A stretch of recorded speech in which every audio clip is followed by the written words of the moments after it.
this is Ashish Shanker and I'm happy to take you through the insights of the Union Budget 2018. I'm sure you've heard a lot of analysis over the last couple of days and also read all the notes that have been circulated. So I will try and keep my insights brief and focus more on what you should be doing as an investor. As far as the budget is concerned, I think the good point is that the government has stuck to its path of fiscal prudence and kept the fiscal deficit at 3.3%, because before going into this budget there were fears that they may spend more, and as a result the budget deficit could balloon and that could take interest rates up. However, the government has been reasonable in all its assumptions, whether it's revenue or expenditure, and stuck to the path of fiscal prudence.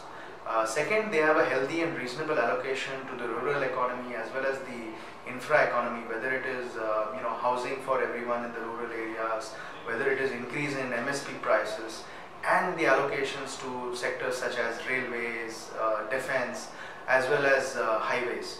So all in all, I think this should be very, very constructive for demand in the economy.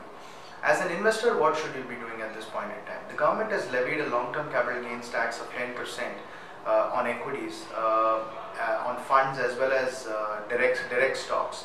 Now, according to me, the kind of returns which equities have generated in the longer run, if you take the long-term return of Nifty over the last 30 years, it's been closer to 16%. So even if a 10% tax is levied, we don't think it's going to deter long-term investors from coming to the market. However, there could be some short-term disruptions.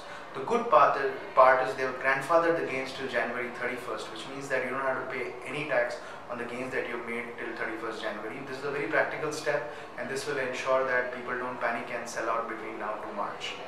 We believe that equity markets could undergo a correction because it was long overdue.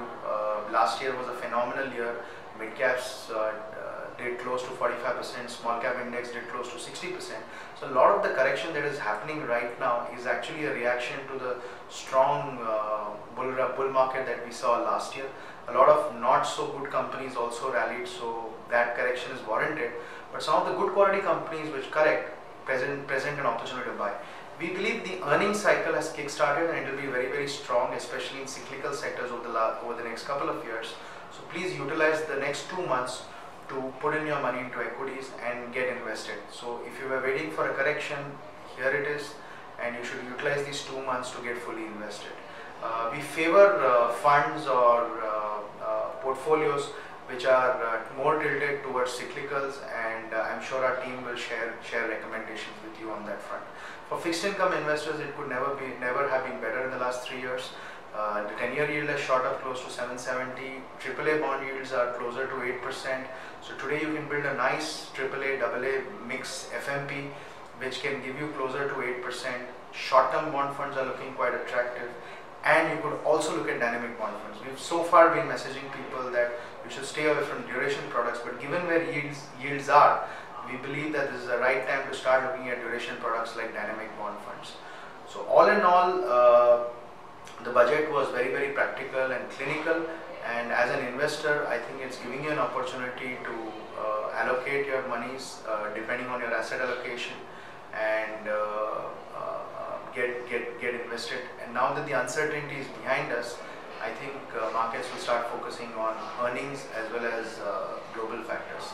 So I hope this insight was useful to you. Thank you very much.